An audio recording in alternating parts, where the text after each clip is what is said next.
दोस्तों, आज आपके साथ बनी इसराइल के एक आबिद की एक ऐसी बात बताएंगे जो आप सुनकर हैरान हो जाओगे। उम्मीद है कि आपको वीडियो ज़रूर पसंद आएगी। नुसूर नामी एक आदमी था, लेकिन वो औरतों की तरह रहता था। बारीक आवाज़, बगैर दाढ़ी और नाजुक अंदाज मर्द। वो अपनी ज़ाहिरी शक्लो सूरत से फ़ायदा उठाते हुए औरतों के गुसल खाने में औरतों का मसाज किया करता था और मैल उतारता था। कोई भी उसकी हकीकत नहीं जानता था कि ये मर्द है या औरत। सभी उसको औरत समझते थे। इस तरीके के ज़रिए वो पैसा भी कमाता था और औरतों के जिस्म से मज़े भी लिया करता था। कई मर्तबा उसने उस काम से तौबा भी की थी, लेकिन हमेशा तौबा टूट जाती थी। एक दिन बादशाह की बेटी को उस गुसल खाने में नहाने के लिए आ गई। नहाने और मसाज करने के बाद पता चला कि उसका हीरा गुम हो गया है। बादशाह की बेटी ने हुक्म की, सबकी तलाशी ली जाए। सबकी तलाशी ली गई, हीरा नहीं मिला। नुसूर उस बात की डर से एक जगह छुप गया। जब उसने देखा कि शहजादी की नौकरानियां ढूंढ रही है, फिर उसने दिल से खुदा को पुकारा और खुदा की दरगाह में दिल से तौबा की और वादा किया कि आइंदा कभी भी ये काम नहीं करेगा, और कहा, मेरी लाज रख ले मौला। अचानक बाहर से आवाज़ आई, नुसूर को छोड़ दो, हीरा मिल गया है। उसने आंसू भरी आंखों से शहजादी से रुखसत ली और अपने घर चला गया। उसने कुदरत का करिश्मा देख लिया था और हमेशा हमेशा के लिए इस काम से तौबा कर ली थी। कई दिनों तक महल ना जाने पर एक दिन शहजादी ने अपने गुलाम को भेजा कि नुसूर से कहो आकर मेरा मसाज करे। लेकिन नुसूर ने बहाना बनाया कि मेरे हाथ में दर्द है, मैं मसाज नहीं कर सकता, और वो उसके बाद कभी भी महल नहीं गया। तो उसने देखा महल जाना अब मुनासिब नहीं, इसीलिए कि सब औरतें उससे ये चाहती है और उसके हाथ से मसाज लेना पसंद करती है। जितने भी गलत तरीके से पैसा कमाया था उसने, वो सब गरीबों में बांट दिया और शहर से निकलकर दूर पहाड़ी पर डेरा डाल दिया और खुदा की इबादत में मशगूल हो गया।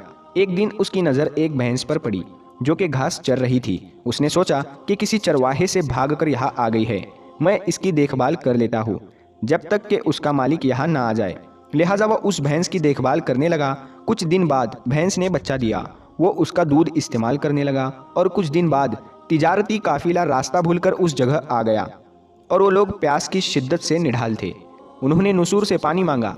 नुसूर ने सबको दूध पिलाया और सबको सैराब किया। काफिले वालों ने नुसूर से शहर जाने का रास्ता पूछा तो उसने उनको आसान रास्ता समझाया। उन्होंने जाने से पहले नुसूर को बहुत सा माल दे दिया।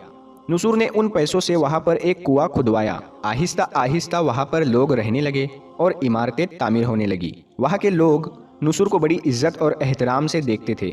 रफ्ता रफ्ता नुसूर का आवाज़ा बादशाह तक पहुंच गया।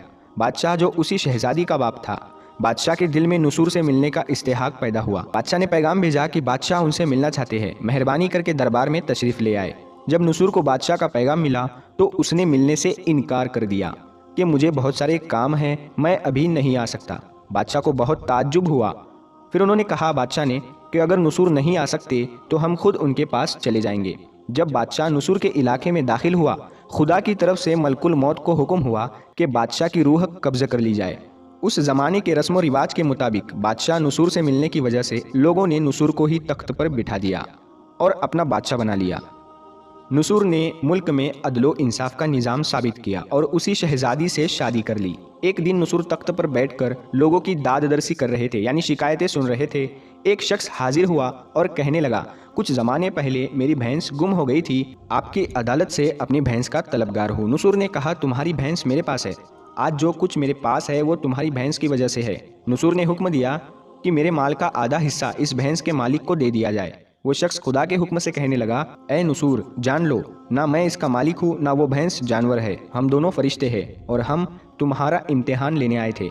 ये सारा माल और दौलत तुम्हारे है, ये सब तुम्हारी सच्ची तौबा करने का नतीजा है, ये सब तुमको मुबारक हो। दोनों फरिश्ते नज़रों से गायब हो गए। इसलिए सच्ची तौबा करने को तौबातन नुसूर कहा जाता है, यानी जिसके बाद कोई गुनाह ना हो। आखिर में अल्लाह तबारक व तआला से दुआ है कि हमें भी ऐसी तौबा नसीब फरमाए। आमीन, अल्लाहुम्मा आमीन।